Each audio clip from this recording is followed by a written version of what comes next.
Paz de Cristo, hermanos. Amén. Vamos a pasar a la siguiente sección de este servicio, que es la meditación de la palabra de Dios, siguiendo con el tema tiempo de llorar, basados en Eclesiastés 3, versículo 4. Es la primera parte de ese versículo y los invito para que se pongan de pie, abran sus Biblias en el Salmo 126.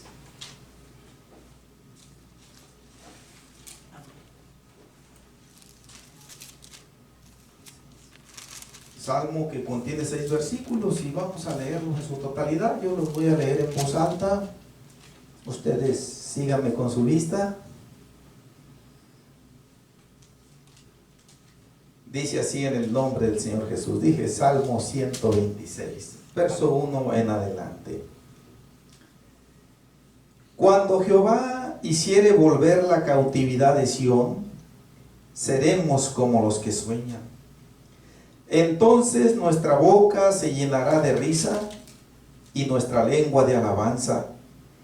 Entonces dirán entre las naciones, grandes cosas ha hecho Jehová con estos. Grandes cosas ha hecho Jehová con nosotros, estaremos alegres. Haz volver nuestra cautividad, oh Jehová, como los arroyos del Negev. Los que sembraron con lágrimas, con regocijo segarán.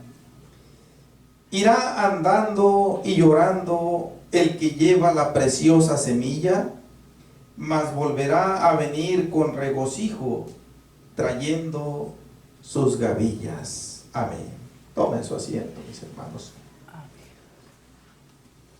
Este Salmo 126 tiene dos enfoques. Un enfoque es literal y el otro enfoque es espiritual. Y vamos a tratar de adentrarnos en ambos. Lo hemos leído indudablemente como parte de los textos bíblicos en diversas predicaciones.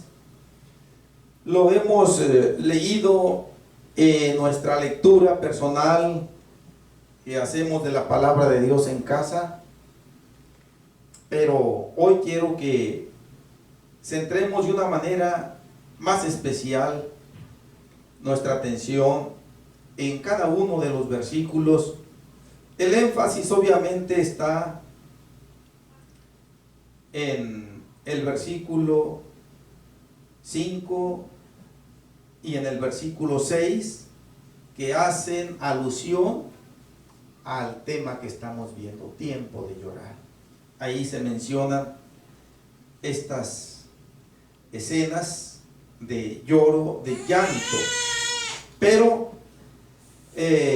no quiero verlos aisladamente, estos versículos, hermanos. Todo el capítulo de este salmo tiene una idea que está íntimamente entrelazada y que el verlo parcialmente pues no nos va a permitir visualizar con más claridad el mensaje que el Señor quiere darnos, y que usó un vaso humano en el tiempo antiguo. No se menciona el autor de este salmo, pero haya sido quien haya sido, tiene un mensaje para nosotros hoy, pero que tuvo un cumplimiento puntual en la vida real en el tiempo antiguo,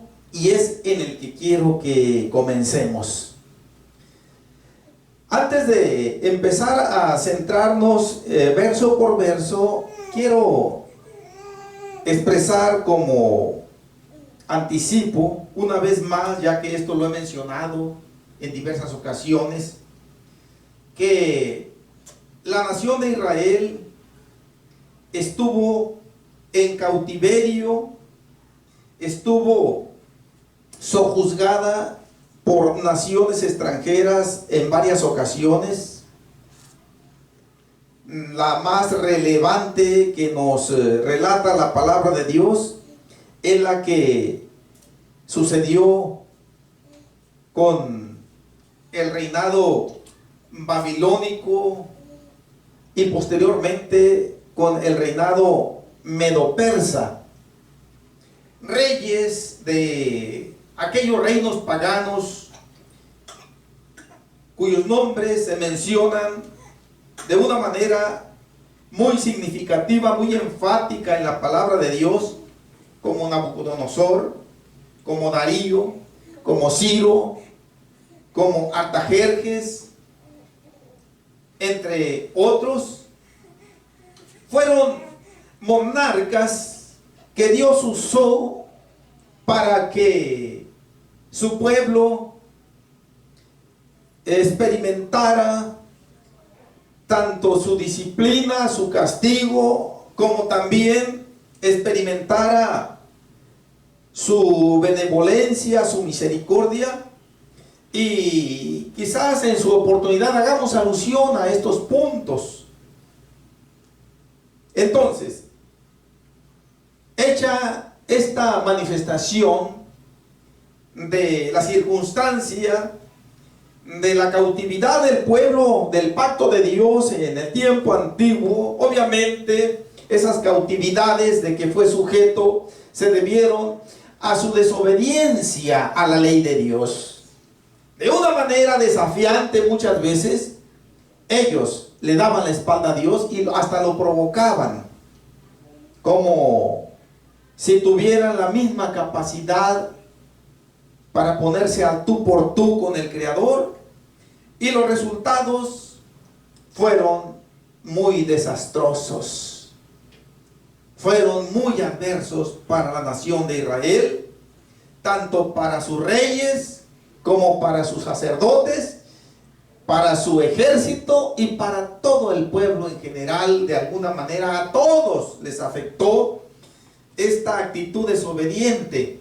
Y esto también, esta circunstancia, obviamente que tiene mensaje para nosotros en este tiempo de la gracia. Gloria a Dios. Bien, el versículo 1 precisamente nos menciona algo de esto, de esa cautividad que el pueblo de Israel sufrió a manos de naciones extranjeras. Prácticamente fue un pueblo que estuvo esclavizado, y hay periodos muy claros que nos mencionan que uno de ellos fue por 70 años. El Señor lo había profetizado a través del profeta Jeremías, muy especialmente esto: 70 años de cautiverio en Babilonia.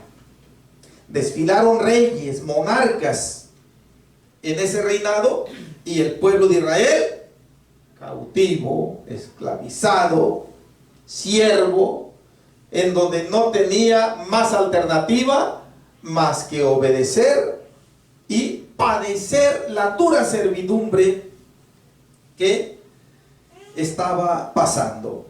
Este salmo en general contempla el panorama prácticamente completo, casi en su totalidad, de lo que es la vida del ser humano, comprendiendo tanto el tiempo sin Dios como el tiempo bajo la potestad de Dios.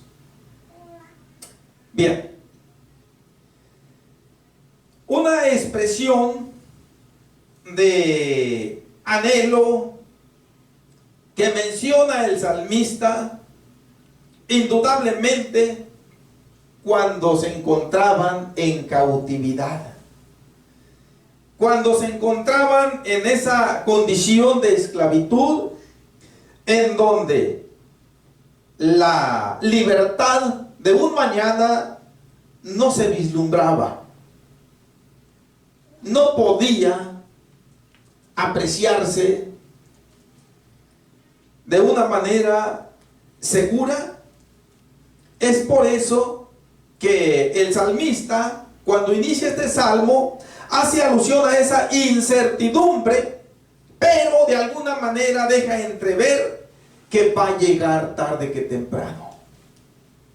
Porque el pueblo de Israel, a pesar de su actitud desobediente, sabía que Dios ciertamente era un Dios de justicia, un Dios que castiga la desobediencia, que castiga el pecado, pero también un Dios que, como dice parte del canto que cantamos, eres que se duele cuando existe el dolor.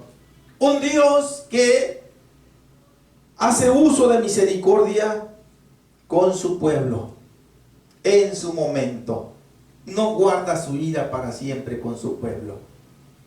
La despliega por un tiempo limitado, pero en su momento la hace cesar y viene el tiempo de paz. Esto el salmista lo menciona cuando dice: cuando Jehová hiciere volver la cautividad de Sión. Vislumbra un mañana, aunque no claro en cuanto a su cumplimiento, pero lo está vislumbrando como algo seguro, de que Dios un día se iba a acordar de ellos y que iba a propiciar circunstancias que ellos no podían ver con toda claridad, pero sabían que iba a propiciar circunstancias que solamente Él podía hacer, que iban a hacer que comenzara a llevarse a cabo la disolución de aquella cautividad. Y eso equivalía a hacerlos volver otra vez a su tierra de Israel. Nosotros allá en Esdras capítulo 1 versículo 1 en adelante podemos ver en su momento cómo Dios estuvo iniciando ese proceso en aquel rey que gobernaba en aquel entonces. Ya había pasado el periodo babilónico y estaba el reino medo-persa, y el rey que gobernaba era Ciro. Y empezó a mover la mente y el corazón de ese monarca para que él promoviera en todo su reino, para que todos los israelitas que se encontraban en su reino, dice, y que quieran regresar a la tierra de Israel, concretamente a la tribu de Judá y a Jerusalén, dice, vayan, organícense. Y todos los habitantes, vecinos de esas personas, dice, ayúdenles con oro, con plata, ayúdenles con cosas que se necesitan, y no hay problema de parte mía, nadie los va a detener, nadie los va a castigar, pueden sentirse libres para regresar. Y ahí empieza la primera liberación del pueblo de Israel. Bien, pero el salmista dice que cuando eso llegara a suceder, iban a ser como los que sueñan. Hace una comparación, hermanos, aquel suceso tan anhelado de liberación, que aquí se expresa con las palabras volver la cautividad, con aquel hombre, con aquella mujer que en un momento dado pasa por esa experiencia tan misteriosa, tan sin palabras para explicar cómo es que se lleva a cabo eso de los sueños. Cómo es que mientras dormimos nosotros como que nos salimos de nuestro ser, de nuestro cuerpo, y andamos vagando andamos formando parte de escenas, muchas veces en lugares y con personas conocidas, otras veces en lugares y con personas no conocidas, pero es algo que no puede explicarlo el ser humano. Dice, obviamente aquí cuando dice seremos como los que sueñan, nosotros sabemos que hay sueños bonitos y que hay sueños desagradables. También sabemos, hermanos, por la experiencia personal, que a nadie nos gusta soñar sueños feos, mucho menos tener pesadillas. Que nos andan correteando por ahí con armas, con cuchillos, que nos quieren matar y que ya casi, que ya, y que ya me alcanzó y que no me alcanzó. Y son desesperos, son pesadillas, a nadie nos gusta eso. Pero cuando soñamos cosas bonitas, hermanos, como que hasta nos pesa haber despertado. O cuando nos despiertan, ¿para qué me despertaste? Soñaba que andaba en el cielo, soñaba que andaba volando, soñaba que estaba tan disfrutando circunstancias y sueños bonitos. Bien, pues aquí se está refiriendo a ese sueño bonito, a ese sueño positivo el salmista. Seremos como los que sueñan. Con esto está diciendo el salmista, así de bonito va a ser cuando el Señor nos conceda regresar a nuestra patria otra vez. Pero también aquí está diciendo otra cosa. Implícitamente está diciendo que así como los sueños están fuera del alcance, de la capacidad del ser humano para gobernarlos, así también esa liberación estaba fuera del alcance de la capacidad humana del pueblo de Israel cautivo para liberarse de aquella cautividad y regresar a su patria. Implícitamente está diciendo, esto solamente lo puede lograr una intervención directa y sobrenatural de Dios. Y mientras Él no lo haga, aquí vamos a seguir cautivos. Todo esto está implícito aquí en estas sencillas palabras, hermanos.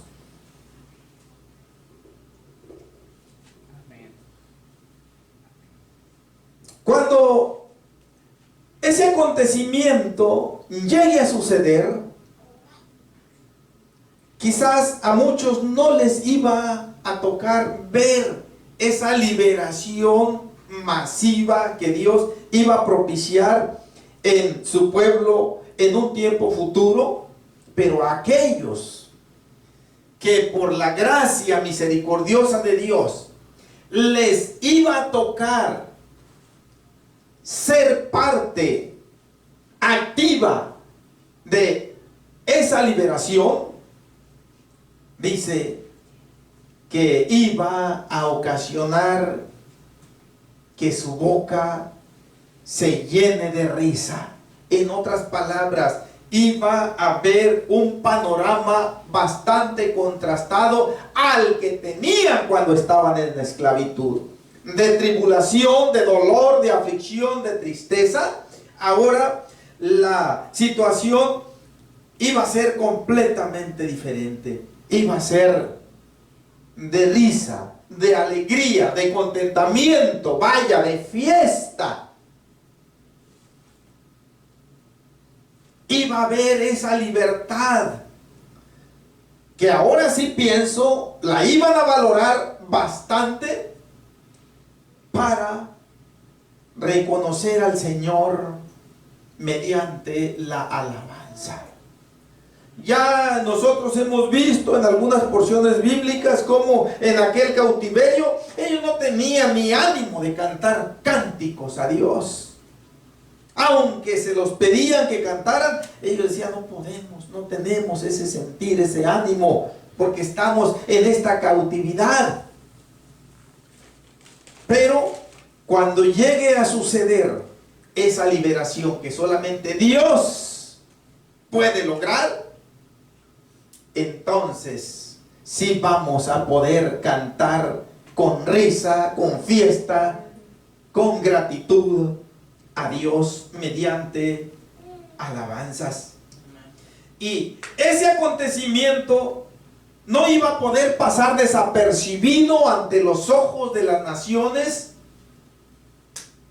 ante los ojos de aquellos países que indudablemente iban a saber de esto y no iban a poder reprimir la realidad de que solamente Dios era el único capaz de haber hecho esas grandes cosas que aquí se mencionan. Y con esto quiere decir esa liberación que para nosotros era algo imposible, pero que Dios sí pudo hacerlo, y que eso pues de alguna manera el Señor ya lo había hecho una y otra vez de diferentes maneras.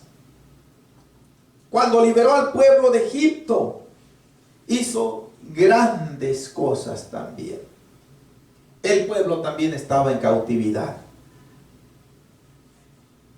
Pero no quiero que dejemos la línea aquí del salmista, mis hermanos.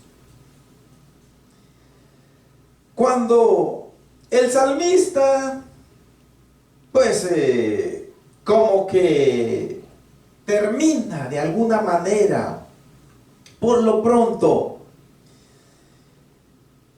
ese anhelo en su mente, expresado exteriormente con estas palabras,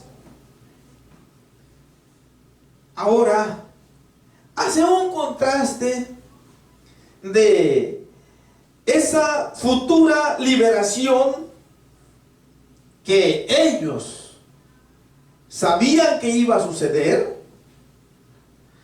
La contrastan, dice el versículo 4, con los arroyos del Negev. El Negev es una parte desértica que está en la parte sur de Israel, concretamente en la tribu de Judá, y que precisamente en el verano, en el tiempo de calor, es un tiempo seco como aquí. No hay lluvias, no hay corrientes de arroyos ni de aguas regularmente en ese desierto del Negev. Todo es sequedad. Entonces está comparando la cautividad humana del pueblo de Israel y está comparando esa futura liberación, dice, con los arroyos del Negev. ¿Por qué hace esta alusión a los arroyos del Negev? Para los judíos, hermanos, no había ningún problema de entender esto. Ellos conocían perfectamente, cuando menos la mayoría, conocían perfectamente cómo es que cobraban vida los arroyos del Negev. Cuando se precipitaba el invierno, a finales de otoño, por allá en el mes de noviembre, diciembre, empezaba la temporada de lluvias, algo similar a este tiempo de aquí. Empezaban a venirse aquellas lluvias torrenciales, y entonces, hermanos, aquellos arroyos que se formaban como consecuencia de esa lluvia, se dejaban venir en torrentes a través del desierto del Negev. Y de alguna manera el salmista dice, esos arroyos estaban retenidos, estaban cautivos como nosotros por falta de lluvia. Pero llega el momento cuando Dios propicia la lluvia y esos arroyos se dejan venir con aquella libertad, sin que nada ni nadie los pueda detener. Y dice, pues así, de esa manera, Señor, te pedimos que obres. nuestra liberación de esta cautividad que estamos. Y así lo hizo el Señor.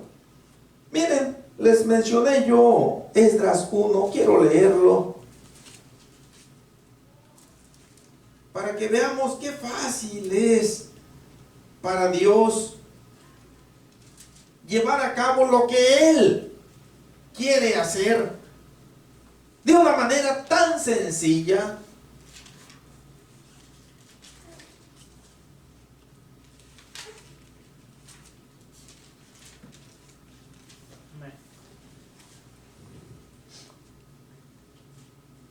Esdras capítulo 1, versículo 1 en adelante, síganme con su vista. En el primer año de Ciro, rey de Persia, para que se cumpliese la palabra de Jehová por boca de Jeremías, despertó Jehová el espíritu de Ciro, rey de Persia, el cual hizo pregonar de palabra y también por escrito por todo su reino, diciendo: así ha dicho Ciro, rey de Persia: Jehová, el Dios de los cielos, me ha dado todos los reinos de la tierra y me ha mandado que le edifique casa en Jerusalén, que está en Judá. Quien haya entre vosotros de su pueblo, sea Dios con él, y suba a Jerusalén, que está en Judá, y edifique la casa a Jehová, Dios de Israel. Él es el Dios, la cual está en Jerusalén. Y a todo el que haya quedado en cualquier lugar donde more, ayúdenle los hombres de su lugar con plata, oro, bienes y ganados, además de ofrendas voluntarias para la casa de Dios, la cual está en Jerusalén. Hasta ahí, mis hermanos. Miren, este monarca, hubo un tiempo previo a esto que estamos leyendo aquí, en donde mostró una actitud completamente hostil, completamente severa, drástica para con el pueblo de Israel, emitiendo decretos que hacían la vida de los judíos todavía más vil, más ruin allí, y que para el hombre era imposible que ese rey Ciro cambiara de mentalidad, cambiara de parecer. Cualquier ser humano que le hubiera dicho: oye Ciro, deja ir a esta pobre gente, ellos tienen sus costumbres, ellos tienen su religión, ellos tienen su templo allá en Jerusalén que está todo caído, todo arruinado, mira de dejarlos ir para que ellos, pues, así como tú tienes aquí tus templos, tus dioses, pues que ellos también puedan darle culto a su Dios allá. Cualquier persona que se hubiera atrevido a hacerle esta petición a aquel monarca, lo más probable es, como mínimo, si bien le hubiera ido, haber sufrido un fuerte castigo, que inclusive podía llegar, y no estoy exagerando en esto, hasta la pena de muerte. Pero para Dios, ¿cuál problema? Dice aquí, Esdras dice: despertó Jehová el espíritu de Ciro, rey de Persia. Como que el espíritu de Ciro estaba dormido, como que nadie lo podía despertar. Pero estaba dormido en el sentido de que él no estaba dispuesto a dejar ir a ningún judío a su tierra. En ese sentido estaba dormido. Pero el Señor empezó a obrar. No nos dice aquí, Esdras, cómo es que el Señor lo hizo. Si así nada más, de una manera invisible, o estuvo propiciando sueños, como lo hizo con aquel rey Nabucodonosor, como lo hizo con Faraón, como lo hizo con otros personajes. No nos dice aquí, nada más dice así, con esta forma tan sencilla. El escritor bíblico se va al grano, sin entrar en detalles. Despertó. De pronto dijo Ciro, yo creo que estoy siendo yo aquí bastante, me estoy ensañando demasiado con este pueblo indefenso que está bajo mi mano. Voy a permitirles que se vayan los que quieran.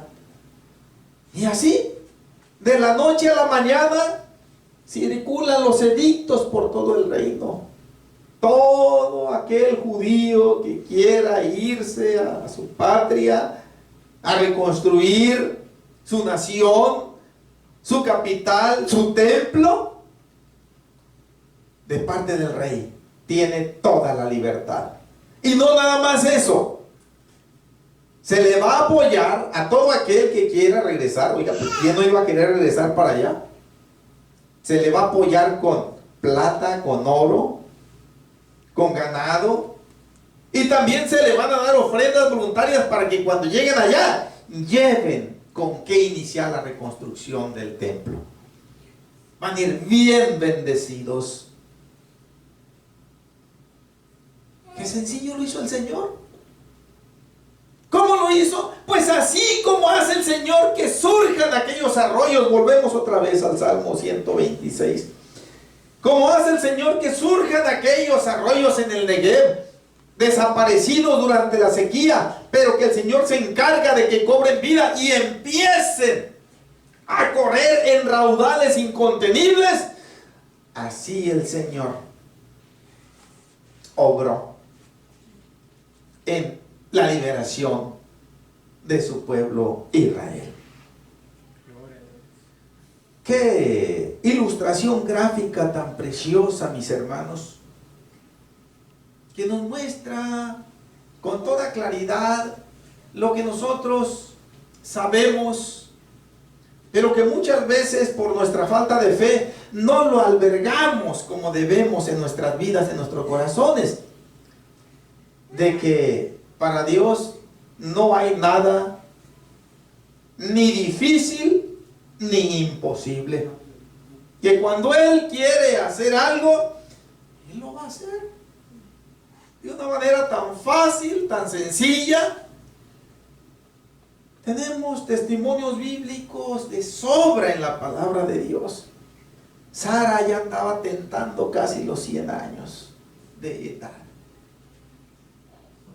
Ella, cuando escuchó la noticia de que iba a dar a luz un hijo, hasta se rió. Pero no se rió de una manera burlona. No se rió tampoco porque dudara del poder de Dios. Se rió nada más de pensar en la circunstancia de ver a una anciana toda llena de canas y de arrugas, una anciana que ya había pasado su capacidad fértil de concebir, dice, tener un baby en los brazos, que en términos reales podía ser su bisnieto o tataranieto, pero iba a ser su hijo. Qué sencillo el Señor. Y cosas sobrenaturales como estas pudiéramos nosotros mencionar una larga lista con base en la palabra de Dios, hermanos. Pero quiero que continuemos aquí en el Salmo. Ahora, vamos a ver, nos quedan unos breves minutos, mis hermanos, a ver si alcanzamos a ver la parte, el enfoque literal es el que estamos viendo.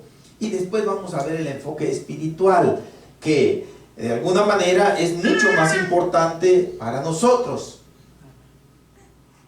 Después de aquellos 70 años de cautiverio que el pueblo de Israel pasó en Babilonia, ciertamente cuando Nabucodonosor se llevó cautiva a la realeza del gobierno, al rey, a su familia, a los generales, al ejército, a la gente rica, a la gente noble y a la mayoría del pueblo de Israel, nos dice el segundo libro de Reyes, entre otros libros, que dejó a los pobres de la tierra para que labraran la tierra. para que no se enmontara, para que las fieras no se multiplicaran e invadieran el país. Pero, a pesar de eso, mis hermanos, pues la nación de Israel es muy vasta, aunque es una nación pequeña, pero para aquel número de gente pobre que había dejado Nabucodonosor, no era suficiente para tener en constante mantenimiento la tierra de cultivo de Israel. Entonces, aquella tierra estuvo mucha de su superficie ociosa, sin cultivar. Una tierra que no se cultiva es una tierra que rápido, podemos decirlo, de un año para otro, empieza a nacer hierba mala de toda especie y empieza a enmontarse. De tal manera que hace prácticamente muy difícil su cultivo. Y en esta escena de abandono, cuando el pueblo de Israel vuelve de la cautividad, se encuentra con ese panorama de una tierra abandonada en su mayoría, enmontada, llena de arbustos, llena de guachapores, llena de cizaña. Y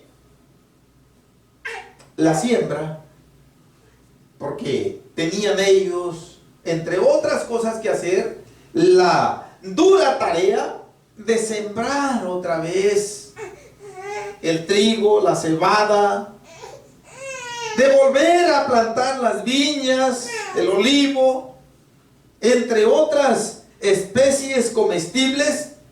Pero aquel panorama se tornaba o se presentaba difícil.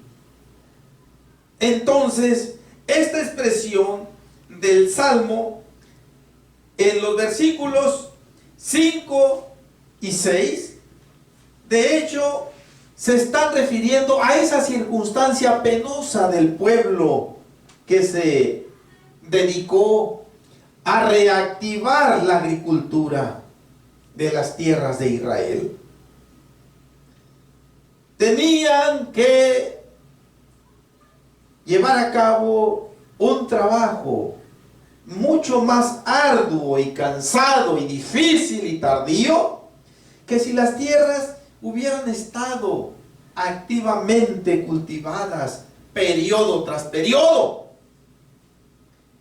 Y tuvieron literalmente que sembrar con lágrimas por diferentes motivos. Uno de ellos es este que estoy mencionando: lo difícil, lo duro, lo cansado. Pero también había mezcla de sentimientos al acordarse que en un tiempo de antaño esas tierras, ellas los estuvieron, o sus padres mejor dicho ya, los estuvieron cultivando con toda libertad, y que hacía muchos años que habían quedado en el abandono. Y ahora, mezcla de dolor, de lágrimas, de tristeza, pero también de una alegría de alto nivel, estaban ahí conjugándose en aquellas lágrimas que derramaban aquellos sembradores. Pero hace el contraste de esta escena de tristeza con la recompensa que viene después, dice: con la cosecha, con regocijo segarán. Y el versículo 6, pues es una especie de repetición del versículo 5, nada más expresándolo con diferentes palabras, pero la ilustración gráfica es la misma. Si en el versículo 5 nos dice los que sembraron con lágrimas, en el versículo 6 nos dice: irá andando y llorando el que lleva la preciosa semilla. La expresión final del versículo 5, con regocijo segarán, se menciona en el versículo 6, parte final: mas volverá a venir con regocijo trayendo sus gavillas. Otra vez el Señor pone la vida del creyente en su cauce apacible, normal, pero con una grande diferencia: que no se le vaya a hacer fácil otra vez desafiar al Señor. Sí. En otras palabras, va a haber más temor de Dios. Si no en todos, sí en la mayoría de los creyentes. Porque si en un tiempo pasado se les hizo fácil darle la espalda al Señor, experimentaron aquellos 70 años de cautiverio y otra vez están volviendo a experimentar aquel tiempo de buena relación con Dios, en donde se estaban ubicando en su vida regular, en su nación, en su patria. Ahora iban a tener muy presente que el Señor toma las cosas en serio. Que si nosotros no tomamos la vida de santidad que Dios nos establece en serio, Él sí que la toma muy en serio. Y Él sí que sabe tomar las medidas pertinentes para que nuestra santidad sea una realidad en la práctica y no solamente en teoría, que de nada serviría en un momento dado. La palabra gavillas, yo pienso que todos sabemos qué son las gavillas. Son esos manojos de las matas de maíz, de ajonjolí, de trigo, de cebada. Son esos manojitos que se hacen para facilitar más la transportación hacia el lugar apropiado para trillarlos y sacar la semilla.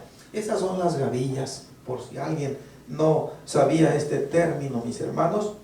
Y con esto, mis hermanos, pues terminamos. Hay bastantes más cosas, pero han quedado incluidas aquí, mencionadas en esto que he mencionado en esta predicación, en cuanto al enfoque literal que tiene este Salmo 126. Vemos panoramas de aflicción, panoramas de dolor, de tristeza, pero también vemos panoramas de fiesta, de alegría, de restauración. Por cierto, el título de este salmo en mi Biblia tiene oración por la restauración. La palabra restauración quiere decir volver a hacer que algo vuelva a estar en la condición correcta que estaba antes. Eso es restauración. Y el Señor pues nos restaura de diferentes maneras para que no nos vayamos a condenar, como le dijo el apóstol Pablo a los Corintios en su primera carta en el capítulo 11, para que no vayamos a ser condenados con el mundo. El Señor va a tomar todas las medidas apropiadas, pertinentes para evitarlo, y nos va a defender, y nos defiende hasta las últimas consecuencias. Sí.